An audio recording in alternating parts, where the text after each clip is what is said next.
Hello, Morehouse.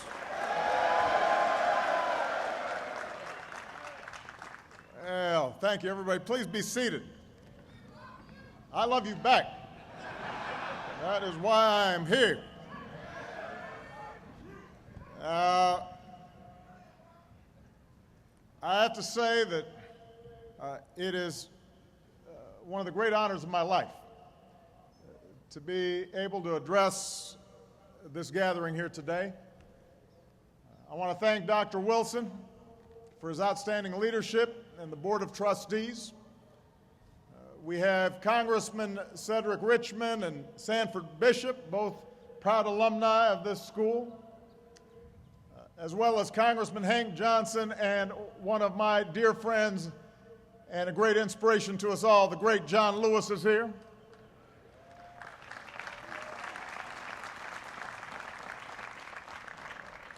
We have your outstanding mayor, Mr. Kasim Reed, in the house. To all the members of the Morehouse family, and most of all, congratulations to this distinguished group of Morehouse men, the class of 2013.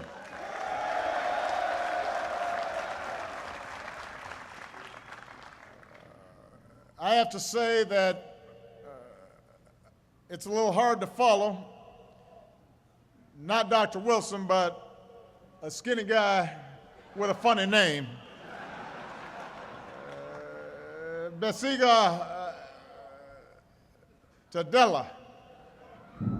He's going to be doing something. I also have to say that you all are going to get wet. And I'd be out there with you if I could. But Secret Service gets nervous. So I'm going to have to stay here dry. But know that I'm there with you in spirit. Some of you are graduating summa cum laude.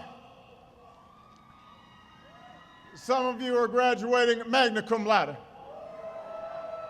I know some of you are just graduating thank you laude.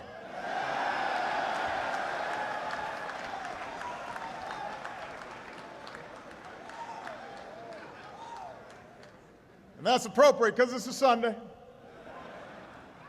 I see some moms and grandmas here, aunts in their Sunday best, although they are upset about their hair getting messed up.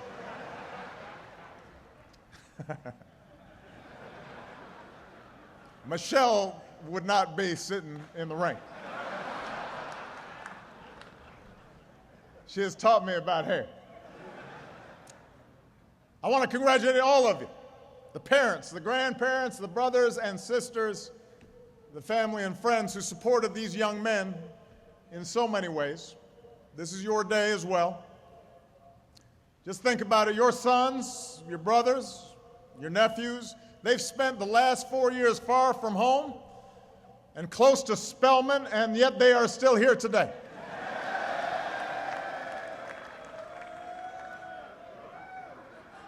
So you've done something right. Graduates, give a big round of applause to your family for everything that they've done for you.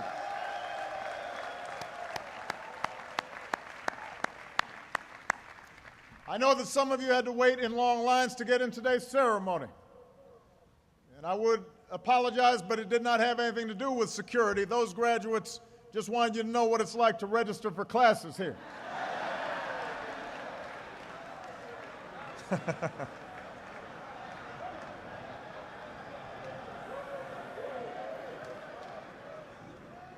And this time of year brings a different kind of stress. Every senior stopping by Gloucester Hall over the past week, making sure your name was actually on the list of students who met all the graduation requirements. If it wasn't on the list, you had to figure out why. Was it that library book you lent to that trifling roommate who didn't return it? Was it Dr. Johnson's policy class? Did you get enough Crown Forum credits? On that last point, I'm going to exercise my power as president to declare this speech sufficient. Crown forum credits for any otherwise eligible student to graduate. That is my graduation gift to you.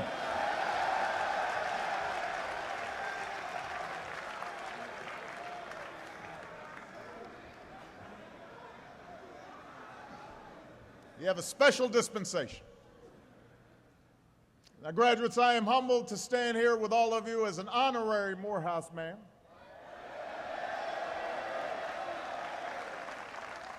I finally made it. And as I do, I am mindful of an old saying. You can always tell a Morehouse man,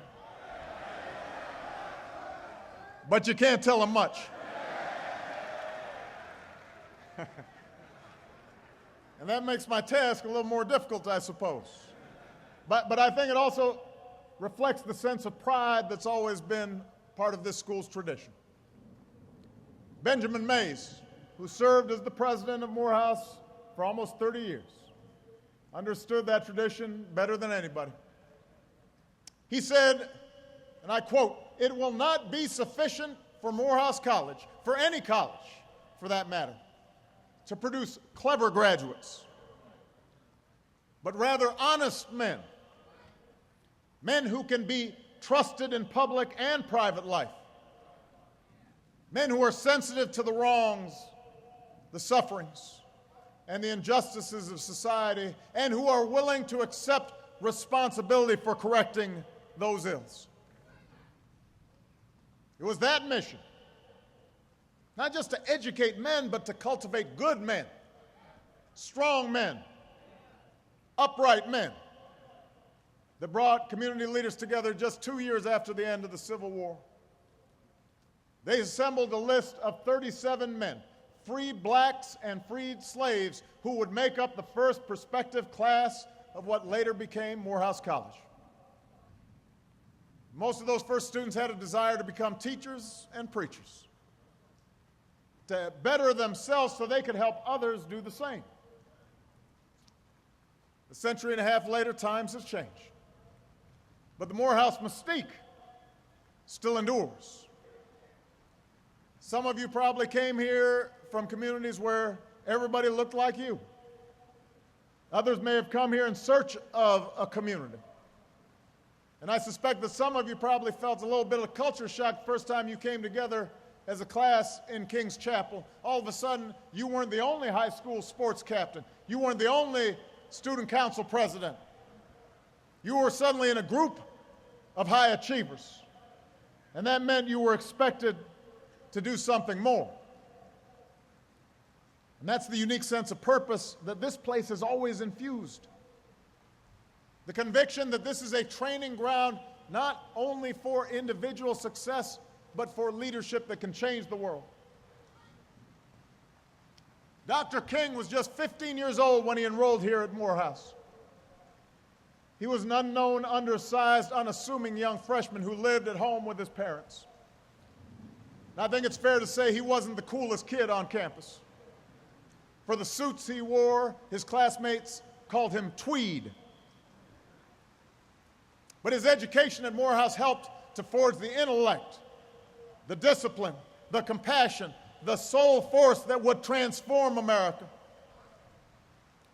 It was here that he was introduced to the writings of Gandhi and Thoreau and the theory of civil disobedience. It was here that professors encouraged him to look past the world as it was and fight for the world as it should be. And it was here at Morehouse, as Dr. King later wrote, where I realized that nobody was afraid, not even of some bad weather. I added on that part. I know it's wet out there.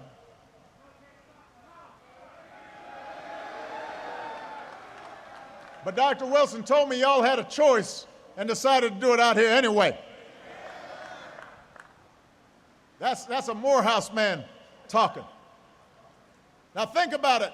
For black men in the 40s and the 50s, the threat of violence the constant humiliations, large and small, the uncertainty that you could support a family, the gnawing doubts born of a Jim Crow culture that told you every day that somehow you were inferior, the temptation to shrink from the world, to accept your place, to avoid risks, to be afraid.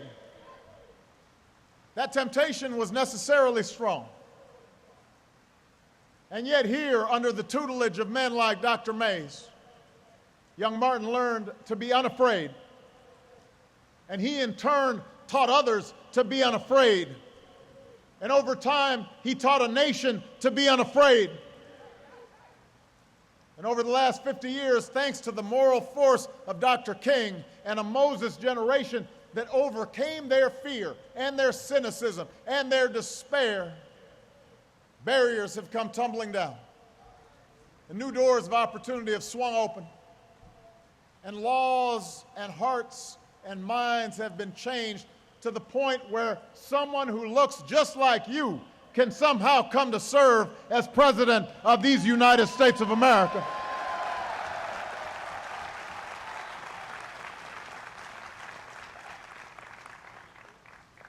So the history we share should give you hope. The future we share should give you hope. You're graduating into an improving job market. You're living in a time when advances in technology and communication put at your fingertips. Your generation is uniquely poised for success unlike any generation of African Americans that came before it.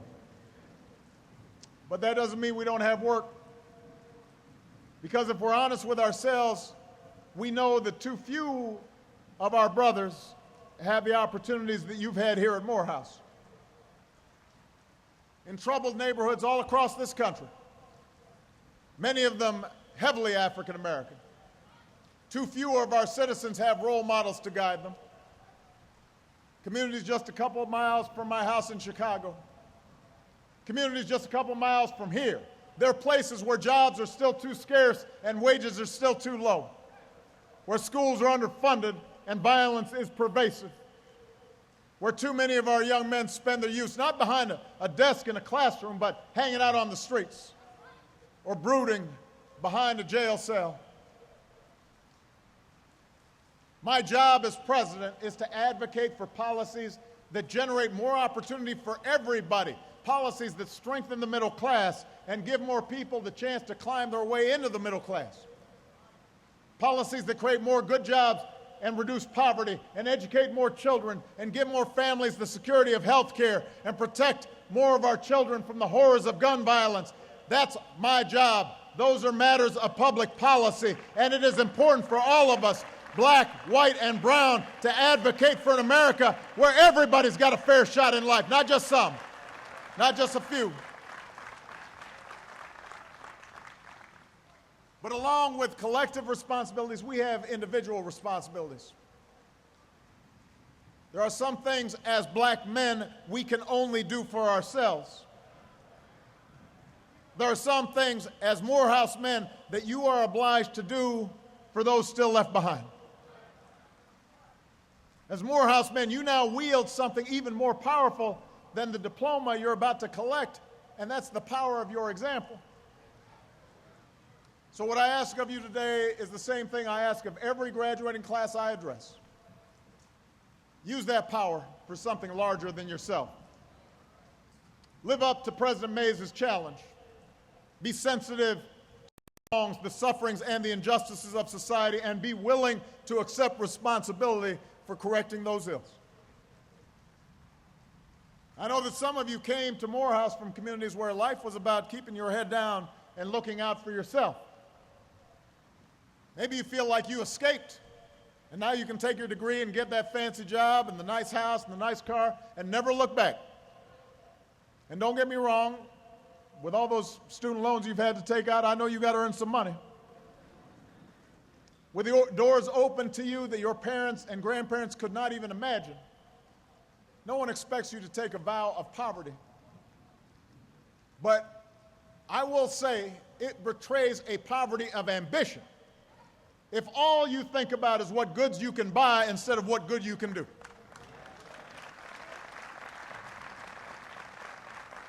So yes, go get that law degree, but if you do, ask yourself if the only option is to defend the rich and the powerful, or if you can also find some time to defend the powerless.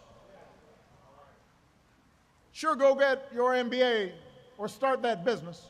We need black businesses out there, but ask yourselves what broader purpose your business might serve in putting people back to work or transforming a neighborhood. The most successful CEOs I know didn't start out intent just on making money. Rather, they had a vision of how their product or service would change things, and the money followed. Some of you may be headed to medical school to become doctors, but make sure you heal folks in underserved communities who really need it too. For generations, certain groups in this country, especially African Americans, have been desperate in need of access to quality, affordable health care. And as a society, we're finally beginning to change that. Those of you who are under age 26 already have the option to stay on your parents' health care plan. But all of you are heading into an economy where many young people expect not only to have multiple jobs, but multiple careers. So starting October 1st, because of the Affordable Care Act, otherwise known as Obamacare, you'll be able to shop for a quality, affordable plan that's yours and travels with you, a plan that will ensure not only your health, but your dreams if you are sick or go get an accident. But we're going to need some doctors to make sure it works too. We've got to make sure everybody has good health in this country. It's not just good for you, it's good for this country. So you're going to have to spread the word to your fellow young people. Which brings me to the second point. Just as Morehouse has taught you to expect more of yourselves, inspire those who look up to you to expect more of themselves. We know that too many young men in our community continue to make bad choices. And I have to say, growing up, I made quite a few myself. Sometimes I wrote off my own failings as just another example of the world trying to keep a black man down. I had a tendency sometimes to make excuses for me not doing the right thing. But one of the things that all of you have learned over the last 4 years is there's no longer any room for excuses.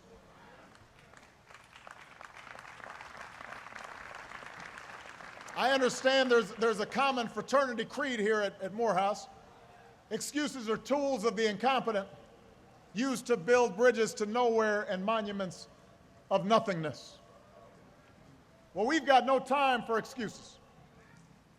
Not because the bitter legacy of slavery and segregation have vanished entirely, they have not. Not because racism and discrimination no longer exist. We know those are still out there.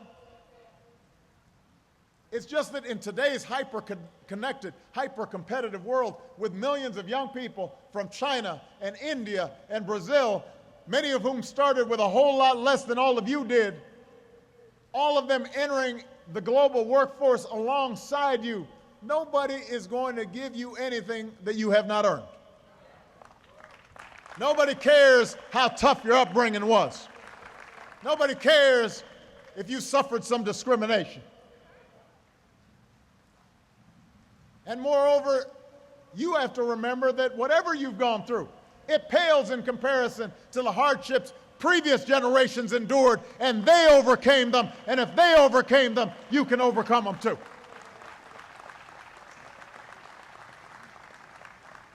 You now hail from a lineage and legacy of immeasurably strong men, men who bore tremendous burdens and still laid the stones for the path on which we now walk. You wear the mantle of Frederick Douglass and Booker T. Washington and Ralph Bunche and Langston Hughes and George Washington Carver and Ralph Abernathy and Thurgood Marshall and, yes, Dr. Martin Luther King Jr.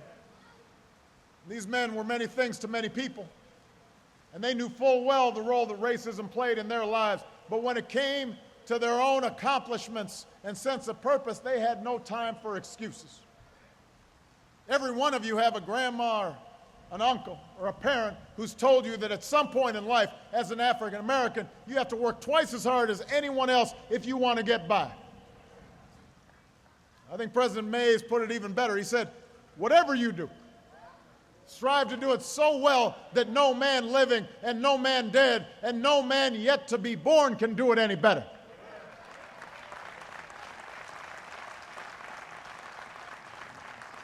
And I promise you what was needed in Dr. May's time, that spirit of excellence and hard work and dedication and no excuses, is needed now more than ever.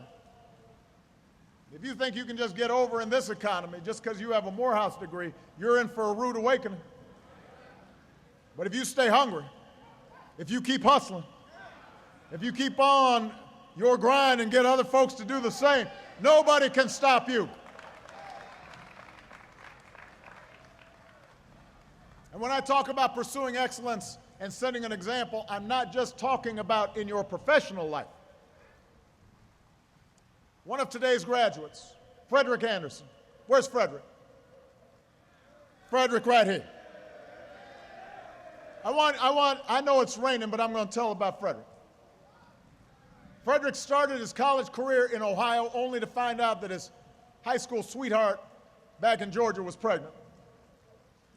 So he came back and enrolled in Morehouse to be closer to her. Pretty soon, helping raise a newborn and working night shifts became too much, so he started taking business classes at a technical college instead, doing everything from delivering newspapers to buffing hospital floors to support his family. And then he enrolled at Morehouse a second time. But even with a job, he couldn't keep up with the cost of tuition.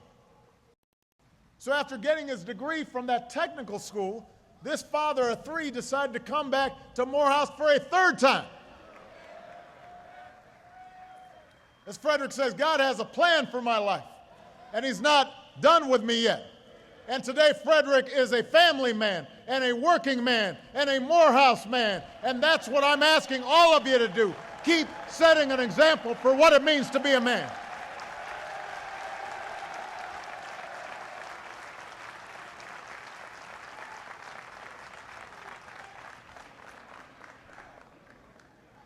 Be the best husband to your wife,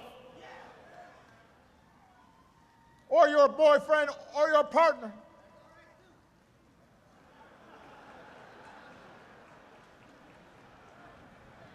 Be the best father you can be to your children, because nothing's more important. I was raised by a heroic single mom, wonderful grandparents, made incredible sacrifices for me. And I know there are moms and grandparents here today who did the same thing for all of you. But I sure wish I had had a father who was not only present, but involved. Didn't know my dad. And so my whole life, I've tried to be for Michelle and my girls what my father was not for my mother and me. I want to break that cycle where a father's not at home, where a father's not helping to raise that son or daughter. I want to be a better father, a better husband, a better man. It's hard work that demands your constant attention and frequent sacrifice. And I promise you, Michelle will tell you I'm not perfect. She's got a long list of my imperfections. Even now, I'm still practicing, I'm still learning, still getting corrected in terms of how to be a fine husband and a good father. But I will tell you this, everything else is unfulfilled if we fail at family, if we fail at that responsibility. I know that when I am on my deathbed someday, I will not be thinking about any particular legislation I passed. I will not be thinking about a policy I promoted. I will not be thinking about the speech I gave. I will not be thinking about the Nobel Prize I received. I will be thinking about that walk I took with my daughters. I'll be thinking about a lazy afternoon with my wife.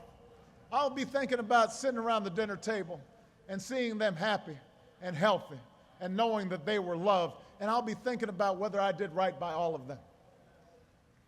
So be a good role model. Set a good example for that young brother coming up.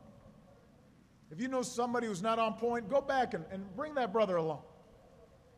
Those who've been left behind, who haven't had the same opportunities as we have, they need to hear from you. You've got to be engaged on the barber shop. on the basketball court, at church. Spend time and energy and presence to give people opportunities and a chance. Pull them up, expose them, support their dreams. Don't put them down. We've got to teach them just like what we have to learn, what it means to be a man, to serve your city like Maynard Jackson, to shape the culture like Spike Lee, to be like Chester Davenport, one of the first people to integrate the University of Georgia Law School. When he got there, nobody would sit next to him in class, but Chester didn't mind. Later on, he said it was the right thing for me to do. Someone needed to be the first, and today Chester is here celebrating his 50th reunion. Where's Chester Davenport? He's here.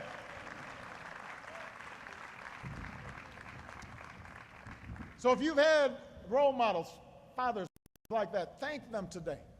And if you haven't, commit yourself to being that man for somebody else. And finally, as you do these things, do them not just for yourself, but don't even do them just for the African American community. I want you to set your sights higher. You know, at the turn of the last century, W.E.B. Du Bois spoke about the talented 10, a class of highly educated, socially conscious leaders in the black community. But it's not just the African American community that needs you. The country needs you. The world needs you. As Morehouse men, many of you know what it's like to be an outsider, know what it's like to be marginalized, know what it's like to be the sting of discrimination. And that's an experience that a lot of Americans share. Hispanic Americans know that feeling when somebody asks them where they come from or tells them to go back. Gay and lesbian Americans feel it when a stranger passes judgment on their parenting skills or the love that they share. Muslim Americans feel it when they're stared at with suspicion because of their faith. Any woman who knows the injustice of earning less pay for doing the same work, she knows what it's like to be on the outside looking in. Your experiences give you special insight that today's leaders need. If you tap into that experience, it should endow you with empathy, the understanding of what it's like to walk in somebody else's shoes, to see through their eyes, to know what it's like when you're not born on third base thinking you hit a triple. It should give you the ability to connect. It should give you a sense of compassion and what it means to overcome barriers. And I will tell you, class of 2013, whatever success I have achieved, whatever positions of leadership I have held, have depended less on Ivy League degrees or SAT scores or GPAs and have instead been due to that sense of connection and empathy, the special obligation I felt as a black man like you to help those who need it most, people who didn't have the opportunities that I had, because there but for the grace of God go I. I might have been in their shoes. I might have been in prison. I might have been unemployed. I might not have been able to support a family, and that motivates me. So it's up to you to widen your circle of concern, to care about justice for everybody, white, black, and brown. Everybody, not just in your own community, but all across this country and around the world. To make sure everyone has a voice and everybody gets a seat at the table. That everybody, no matter what you look like or where you come from, what your last name is, it doesn't matter. Everybody gets a chance to walk through those doors of opportunity if they are willing to work hard enough. When Leland Shelton was 4 years old, where's Leland? Stand up, Leland. When Leland Shelton was 4 years old, social services took him away from his mama, put him in the care of his grandparents. By age 14, he was in the foster care system.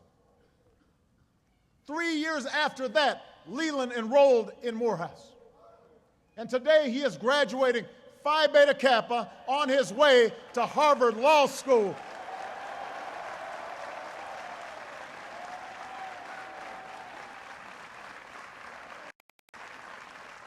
But he's not stopping there. As a member of the National Foster Care Youth and Alumni Policy Council, he plans to use his law degree to make sure kids like him don't fall through the cracks. And it won't matter whether they're black kids or brown kids or white kids or Native American kids, because he'll understand what they're going through, and he'll be fighting for them. He'll be in their corner. That's leadership. That's a Morehouse man right there. That's what we've come to expect from you, Morehouse, a legacy of leaders, not just in our black community, but for the entire American community. To recognize the burdens you carry with you, but to resist the temptation to use them as excuses. To transform the way we think about manhood and set higher standards for ourselves and for others. To be successful, but also to understand that each of us has responsibilities, not just to ourselves, but to one another and to future generations. Men who refuse to be afraid. Men who refuse to be afraid. Members of the class of 2013, you are heirs to a great legacy. You have within you that same courage and that same strength, the same resolve as the men who came before you. That's what being a Morehouse man is all about. That's what being an American is all about. Success may not come quickly or easily, but if you strive to do what's right, if you work harder and dream bigger, if you set an example in your own lives and do your part to help meet the challenges of our times, then I'm confident that together we will continue the never-ending task of perfecting our union. Congratulations, class of 2013. God bless you. God bless Morehouse, and God bless the United States of America.